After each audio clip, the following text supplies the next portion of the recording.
Hello again, children. It's time for part 2 now of Fly, Eagle, Fly. Very early the next morning, on the third day, the farmer's dogs began to bark. A voice was calling outside in the darkness. The farmer ran to the door. It was his friend again. "Give me one more chance with the bird," he begged. "Do you know the time? It's long before dawn. Are you crazy? Come with me, fetch the bird." Reluctantly, the farmer went into the kitchen, stepping over his sleeping children, and picked up the bird, which was fast asleep among the chickens. The two men set off, disappearing into the darkness. "Where are we going?" asked the farmer sleepily. "To the mountains where you found the bird."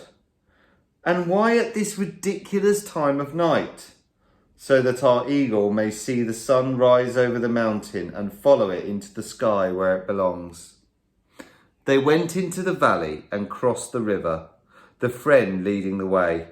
The bird was very heavy and too large to carry comfortably, but the friend insisted on taking it himself. There he is carrying the bird, look. "Hurry," he said, "or the dawn will arrive before we do." The first light crept into the sky as they began to climb the mountain.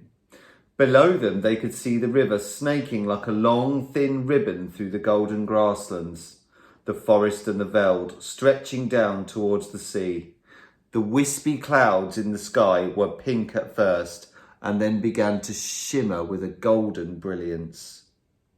Sometimes their path was dangerous as it clung to the side of the mountain, crossing narrow shelves of rock and taking them into dark holes and out again. They were both panting, especially the friend who was carrying the bird. At last he said, "This will do."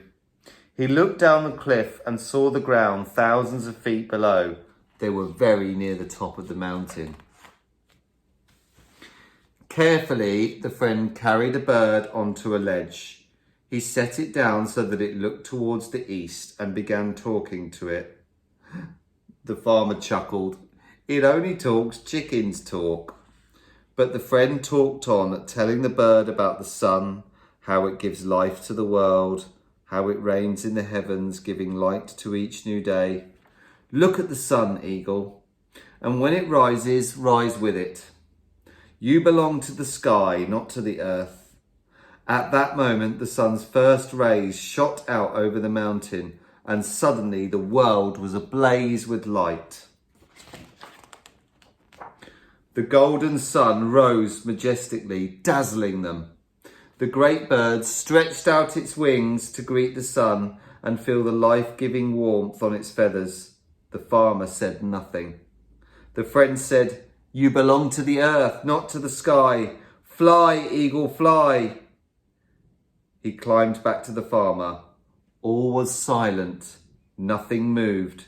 The eagle's head stretched up, its wings stretched outwards, its legs leaned forward as its claws clutched the rock.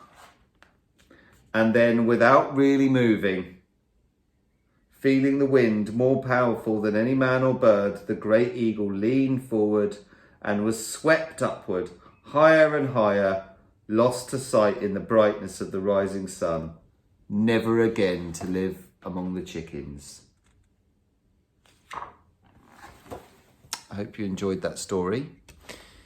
You can talk to mum and dad or carers about what it means and whether you think it was a good ending or not. Remember to behave yourselves, and I'll see you next time.